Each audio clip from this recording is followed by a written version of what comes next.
What's up, guys? Welcome to SARM Review Lab. Today we're talking about Ligandrol, or LGD-4033.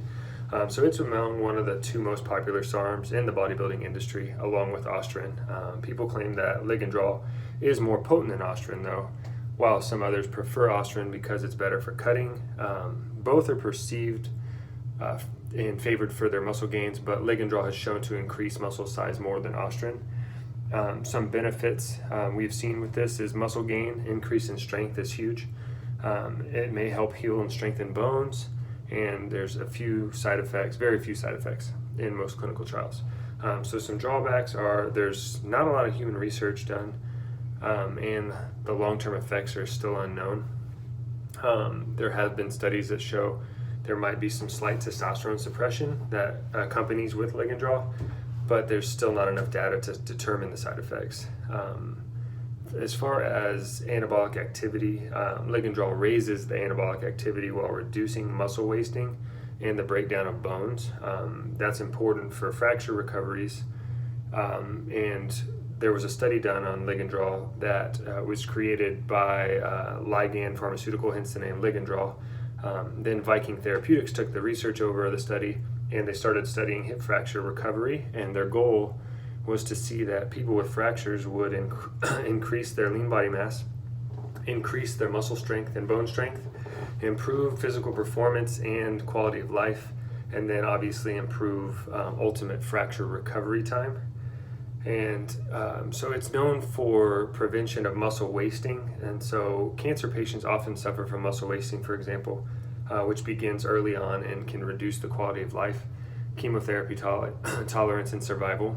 SARMs came on the scene as a promising new therapy for these and combating the muscle breakdown. So in one clinical trial in men, just under 100 men, they received a low dose, 0.1, 0.2, and 1 milligram a day of Ligandrol. It was tolerated very well with no reported side effects over 3 weeks.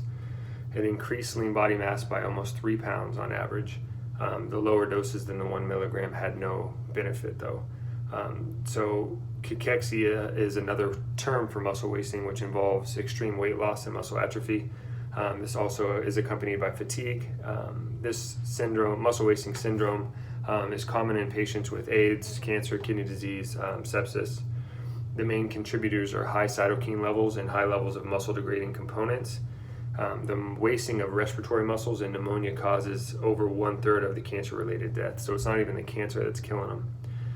Ligandrol could increase survival in people with cachexia and may help them better tolerate intensive treatments, such as chemotherapy.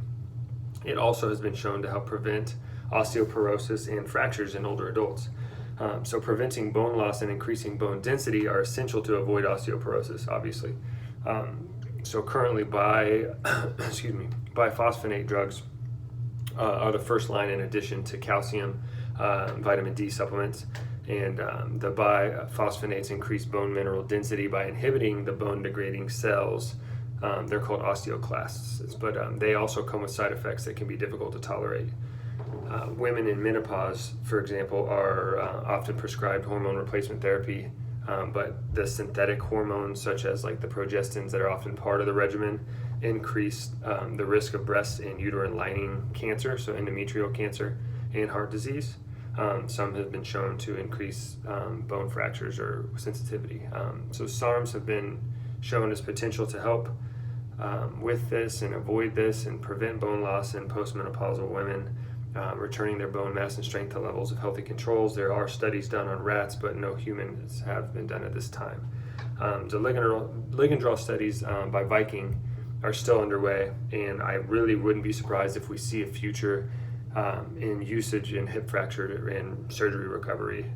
And some other benefits and supportive benefits of the brain. So Viking again claims that Ligandrol has the potential to improve cognition, libido, energy, and many users report an increased sense of well-being, stamina with use of LGD-4033. But so if your goal is to increase muscle size and strength, I think Ligandrol, in my opinion, is your SARM of choice.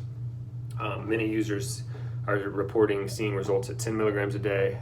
Some users go up to 20 milligrams a day. After a few weeks of introducing it to the system, you can start seeing and feeling a difference within a really short time Many users claim that they peak around the 6-week mark, which prompts them to raise that dose by no more than 5 milligrams. It has a half-life around 30 hours, so you can dose it all at once rather than twice per day like some of the other SARMs. I recommend the same time every day, so it's on a 24-hour schedule. So like it's 7 a.m., 7 a.m., 7 a.m. Some side effects that you watch out for is slight nausea and headaches, but they usually do wear off within a few days as your body adjusts to the dosage. So that's kind of it for Ligandrol. Thank you for your support. Thank you for watching this. Please hit subscribe and share this video. You have others that can benefit from it. Please share it with them, and we will see you next time.